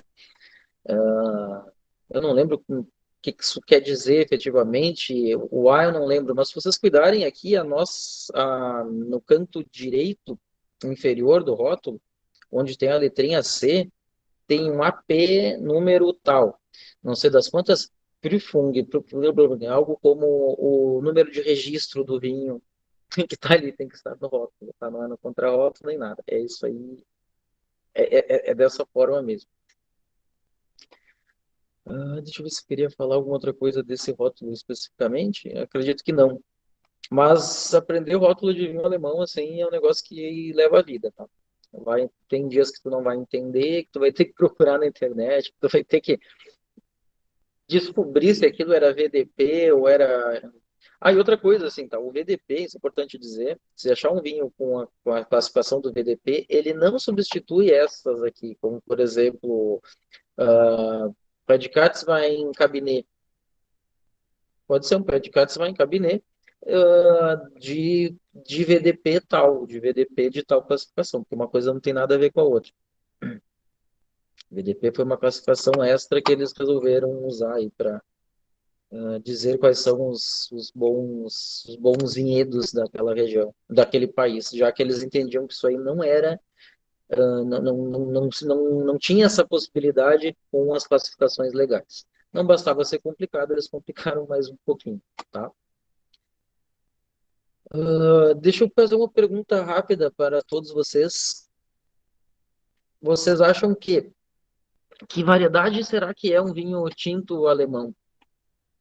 Qual a probabilidade, assim, se eu te entregar uma garrafa sem rótulo, disso aqui é um vinho tinto alemão? provavelmente a variedade de uva.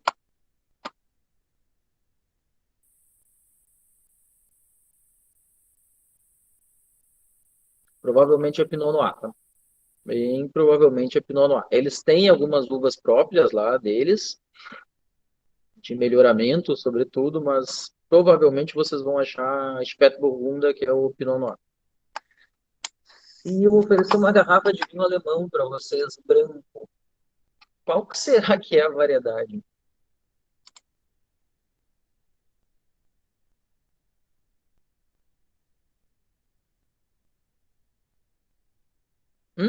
Provavelmente Riesling, tá?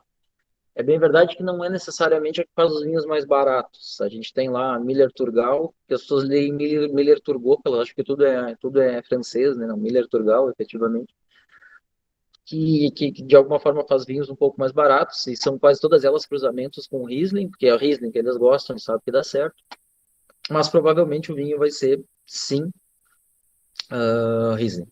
Tá? Pode ter outras, pode ter Miller Turgal, pode ter as Borgonha, todas aquelas da Borgonha, que era lá, né, a Weissburgunder, que era o Pinot Branco, né, Pinot Blanc, a, a Grauburgunder, que é a Pinot Gris, e a Blauburgunder, ou ainda Spätburgunder, que é Pinot Noir, tá? Deixa eu ver se tem mais alguma coisa que eu queria falar para vocês. Na realidade, eu acho que não. Queria deixar a palavra de volta com o grupo, aí se quiser falar mais alguma coisa, e na sequência abrir para a turma fazer suas perguntas. Não, o grupo já acabou, professor. Não tem mais o que apresentar, não. Eu acho que já podemos passar para as perguntas mesmo, pessoal. Perfeito, gente. Quem quiser fazer perguntas, deixa eu dar. Obrigado pela complementação, professor. Essas Imagina. coisas são um pouco E, difíceis de achar. inclusive, finalmente, gente, as pessoas usaram também para elogiar, né? A gente não precisa usar só para dizer o que é, né? Disseram, teve aqui dizendo que foi uma boa apresentação, foi bem leve, dinâmica e de pouca leitura. Eu concordo plenamente. Turma, então, querem fazer perguntas? Querem.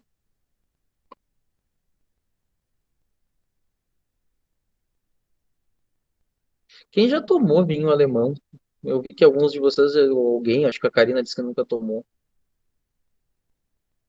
Eu também nunca tomei, não.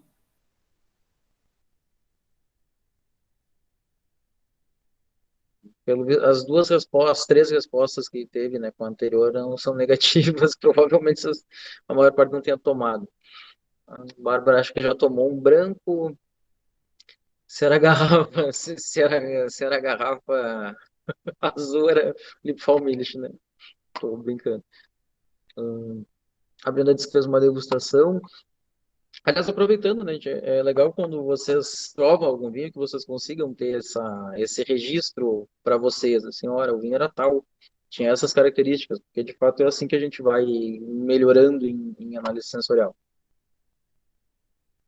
Hoje nós não temos mais, já tivemos aí Riesling aqui na escola, não temos mais. Não sei se não veio uma, duas garrafas perdidas aí, algum pedido errado, algum negócio assim, mas a perspectiva é que a gente não tenha mais o Riesling, tá?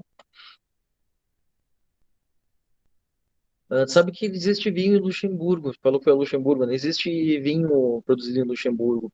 Eu perdi de experimentar um evento uma semana antes do mundo acabar. Aí a gente teve um evento aqui, a senhora, a embaixatriz de Luxemburgo cozinhou para mim, veja só, né? Eu me sentia assim super, né? Trabalhe para mim, vai. Mas ela trouxe um vinho, ela me enfiou inteiro na comida. Eu tinha certeza que ia sobrar. Se eu soubesse, eu tinha pedido. Aí acabei não provando. Mas era um Pinot Blanc, se eu não estou enganado. Aí vocês vão vendo, assim, foi legal de falar de Luxemburgo. A gente vai vendo que não tem muito para onde correr quando tu não tem, quando tu tem condições limitantes. E o que eles conseguem produzir é uva precoce, preferencialmente branca. Tá? A lógica é essa aí. Por isso que realmente, assim, eu insisto bastante que vocês consigam relacionar aquelas coisas que a gente falou lá no começo, que eram um pouco abstratas ainda e tudo mais, para que a gente consiga olhar hoje, assim, e dizer, ah, tá, provavelmente, se eu te disser uma região X que tu não conhece, conseguir descobrir como é essa região, tu tem uma ideia de provavelmente como vai ser traçado o perfil de vida deles, tá? De fato é isso que a gente faz. E a gente, né, mais uma vez digo, a gente não está degustando por motivos óbvios, e esse é o barato do negócio, tá, gente? Esse é o barato. Opa, quebrei o mouse aqui. Esse é o barato da degustação, é a gente conseguir perceber o vinho, relacionar de onde ele deve ser, ou saber de onde ele é e buscar, será que ele tem essas características que ele tem? E eu acho que isso acaba faltando muito em sommelier no geral, tá? Eu sou muito chato com isso, porque acho que sim, isso faz vocês degustarem muito mais propriedade do que ficar ali decorando, olha, aromas de não sei o quê, chardonnay barricado, não sei das quantas, só tomo vinho seco, que é um negócio que não faz o menor sentido, tá? Perguntas mais, gente?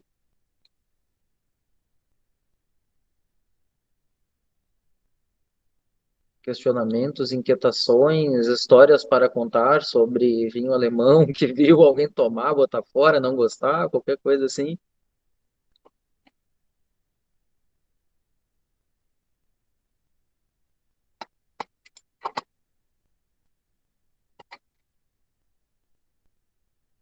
Tá, então deixa eu só passar aqui para outra.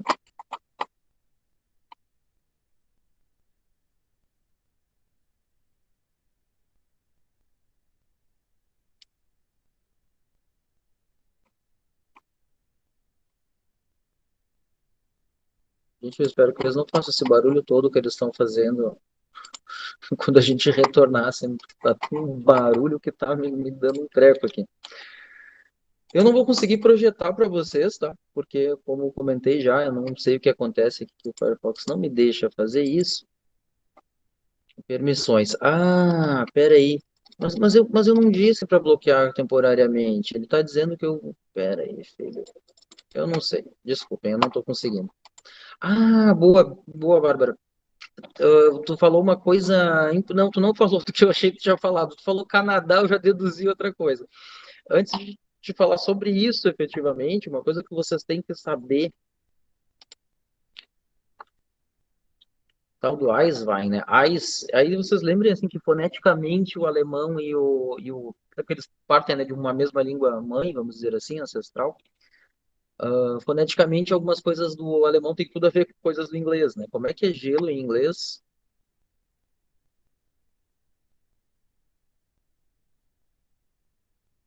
É igual aquela bebida da Smirnoff lá com gosto de produto, isso, com gosto de limpador de pinho de banheiro. Ice, né? Então, ice é exatamente isso, o vinho do gelo, vinho congelado, tá? A Bárbara falou em Canadá e eu ainda não li a pergunta dela, porque eu vi que era outra coisa que ela ia dizer. O que que me chama a atenção? O fato que eles têm o tal do Eiswein, tá? Vinho de uva congelada. Como é que faz isso? É uma coisa maluca, porque quando que a temperatura está mais baixa, a gente comentou isso aí, eu acho que, sei lá, uns meses atrás, né? Quando que a temperatura está mais baixa no dia aqui pra gente? Basicamente, quando tu não, imediatamente antes de ter radiação solar, né? Então, tu vai esfriando, exatamente, tu vai esfriando, esfriando, esfriando, esfriando. Então, aquela hora que a gente acorda para ir trabalhar, para quem trabalha cedo, é a hora pior que tem, né? Só que lembrem que a Alemanha é muito fria. Então, dessa hora, eles já estão algumas vezes com temperaturas congelantes.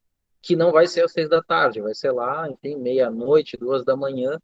Aí o que que eles fazem nesses casos? Em que eles saibam que isso vai acontecer e eles tenham interesse de fazer um Eiswein. Eles se programam, eles ficam a madrugada colhendo uva com um capacete, com lanterninhas, eles colhem só a uva congelada, eles levam essa uva imediatamente para a vinícola e eles prensam ela congelada. Tá, mas não podia deixar descongelar? Que diferença faria? Você vai prensar do mesmo jeito? O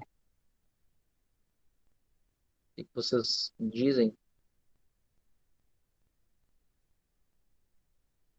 Vocês, toda a turma, tá? A gente pode opinar.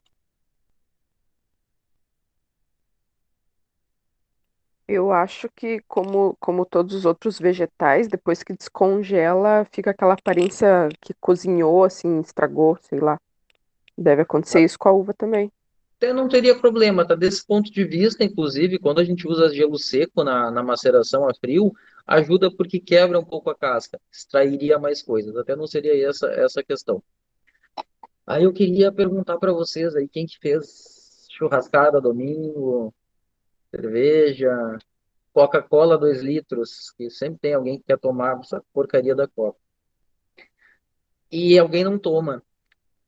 E o que que acontece com aquela Coca? Ela fica no freezer e se tudo der certo, ela não estoura. Se ela estourar, ela faz uma lambança desgraçada, tá? Se ela não estourar, a gente faz o quê? Tira ela do freezer. E normalmente isso aí acontece assim na hora do próximo almoço, né? Porque daí tu lembra, pô, ficou congelado. Aí tu tira, vai descongelando e tu resolve que, pô, é uma hora boa para tomar uma Coca-Cola. Como é que tá a Coca-Cola assim, recém quando ela começa a descongelar? Vai ficar aguada. Bem no comecinho, bem no comecinho. Putz, não sei, eu faz acho que uns 10 anos que eu não tomo Eu Coca-Cola. não gosto de Coca-Cola também. Não Então, gosto. podia ser Guaraná, podia ser, como é que é? Pureza, laranjinha, doce pra Perde o caramba. sabor, né? É, mas fica mais doce?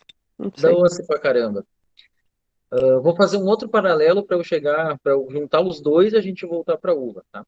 Nesses países como a Alemanha, que é muito frio, o que que faz lá para não congelar a água do radiador do carro?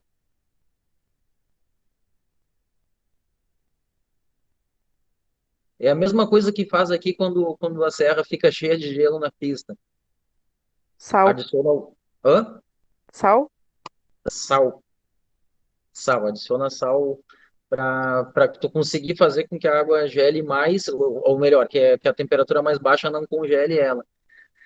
Por esse mesmo motivo, por ter mais soluto, a Coca-Cola descongela ou deixa ou descongela antes ou não chega a congelar a sua parte mais doce antes. Aí não é por nada que a gente começa a tomar uma Coca-Cola preta e doce, com a última copo ela tá marrom e uma água pura. Por quê? Porque a parte mais densa descongelou antes, ou mesmo não congelou e a gente tomou ela antes de descongelar completamente. O que que acontece com a uva? Se descongelar, acabou isso aí. Se ela estiver congelada, prensando ela direto, tu tira a parte, o melzinho dela, e aí bota fora o resto, tá? Isso sai barato? Nunca, nunca. Mas a moral do Iceman, do Iceman é essa, é usar a parte que não congelou para ter mais concentração de açúcar, tá?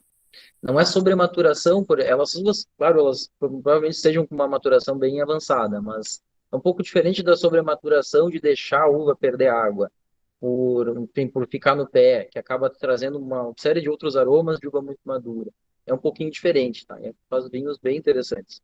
Eisenwein mesmo, alemão nunca tomei, mas existe um irmãozinho dele chamado Eiswein no Canadá, que era o que eu achei que a Bárbara ia falar, não foi isso. O ice wine a gente faz nas regiões mais frias lá. Que tipo de uvas, que tipo de vinho se tem no Canadá? Falando nisso. Tipo, não as variedades, mas assim, o que que será? Qual é o negócio que eles conseguem fazer ali?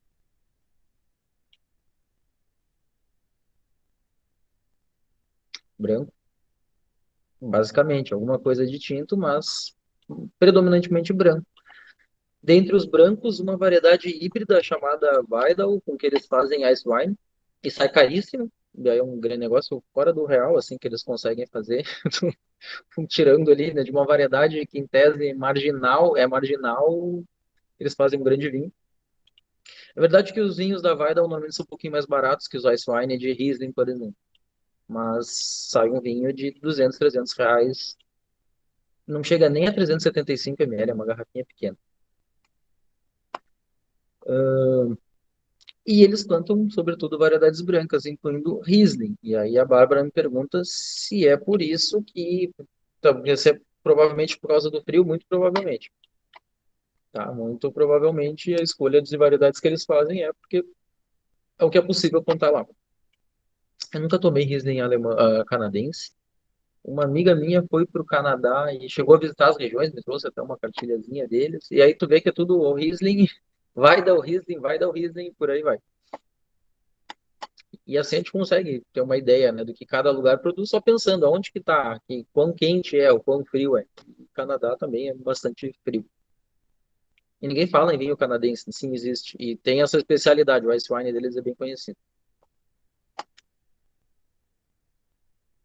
Eu tava pensando agora, eu dei uma viajada grande aquela hora, assim, eu acho que é porque não são 10 horas ainda. Ah, claro, se vocês verem no rótulo de vinho alemão esta expressão, o que que isso quer dizer? Que parece raça de cachorro, é verdade.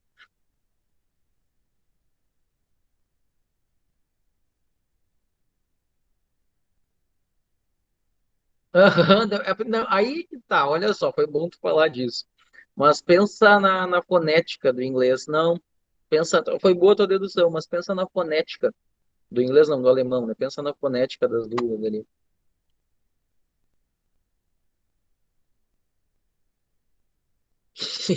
E assim, depois de um tempo que tu te acostuma com o alemão, tu até acha que se eu falar agora, você não tem nada a ver com uma coisa, tem inclusive a mesma origem, né? Red, vermelho, vinho tinto, tá? E aí, realmente, o Vais, na verdade, gente, aquele, como é que se chama aquilo? S7, que é aquele Bzinho esquisito, que eu não sei onde está aqui no teclado, tem som de dois S, tá? Portanto, o Weißwein, que o Wein, perdão. Opa, desculpem, peraí, eu dei Enter sem querer. O Patrick tinha escrito, e eu preciso dizer que eu não lembro como é que é vinho rosé. Nunca, realmente, eu nunca nem me perguntei sobre isso. Como é que é vinho rosé?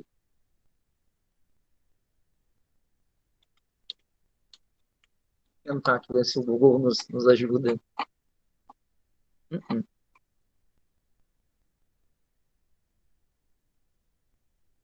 Enfim, realmente eu nunca li vinho rosé. Também muito bons vinhos rosés alemães, porque mantém uma boa acidez, quase sempre a Pinot Noir, me chamaram a atenção bastante. Eu juro que eu já vou dar um intervalo, até porque eu realmente estou precisando ir ao banheiro, assim, de uma forma muito... E já são sempre as 10. A última coisa que eu queria falar para vocês, sobre a Alemanha, vocês viram que em algum momento apareceu uma variedade chamada Regen? Então, vamos acreditar nas suas palavras, Bárbara. Eu realmente não sei, eu nunca li essa expressão, curiosamente, e nunca me veio a curiosidade, embora seja uma coisa muito básica, isso nunca me veio na cabeça. O que que a gente tem aí que variedade é essa, tal da Regen? Uma variedade PIV, tá? Lembra que lá em viticultura eu comentei isso aí, aqueles cruzamentos modernos entre variedades muito resistentes e variedades consagradas para tentar fazer um vinho que parece Cabernet Sauvignon mas tem resistência, tá? A Regen talvez seja aí uma das mais antigas uvas PIV, inclusive, tá? Que é e o movimento das PIV aí ele se balança bastante entre Alemanha e Itália, tá? São os dois grandes países que têm essa coisa de fazer uvas com resistência, tá? O corte não, né? O cruzamento dela é um pouquinho mais esquisito, tá? Na verdade, ele é com aquelas variedades típicas deles lá, Silvana, Miller Turgal e uma variedade esquisita. Essa, na verdade, embora ela seja considerada uma PIV, é uma variedade resistente, ela é a menos ela é a que menos tem essa coisa da leva moderna de PIVs, que é basicamente pegar Cabernet, misturar com uma resistente e chegar a um Cabernet resistente, Merlot resistente, Sauvignon Blanc resistente, por aí vai. Ela, de fato, tem um cruzamento diferente, tá? Não é essas variedades tão internacionais assim, tá? Hum, Perguntas, gente? Mais algum questionamento?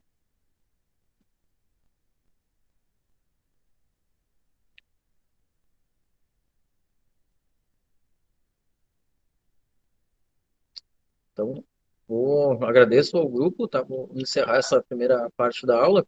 a gente volta, eu tenho que combinar uma coisa de calendário com vocês, e na segunda parte eu fico aí à disposição para dúvidas e tudo mais, né? Então podem aí fazer todos os apanhados de vocês. Se o Judelé chegou a entrar, eu não sei se ele ainda está aí, hoje era um dia bom para ele apresentar, não ouvi. Eu acho que ele tem tido grandes dificuldades de conexão, e eu sei quanto isso aí é complicado mesmo, né? Tanto que eu saí de casa hoje para poder estar aqui, né? Enfim. Mas qualquer coisa também a gente consegue, ele consegue apresentar lá mais para o fim do semestre, tá? Assim sendo, então, vamos. Hoje eu acho que a gente podia fazer os 20 minutos mesmo, porque a gente vai estar. Hoje a gente está bem de tempo, o que vocês acham? Hoje eu não tenho café para tomar. Sim, pode ser. Tudo Então bem, tá. professor. Então, são 10 horas agora, retornamos aí às 10h20, a gente combina calendário para não esquecer isso, né? Eu fazer antes que tudo. E a gente tira as dúvidas que vocês tiverem, tá? Obrigado, gente. Até daqui a pouquinho. Beleza, até.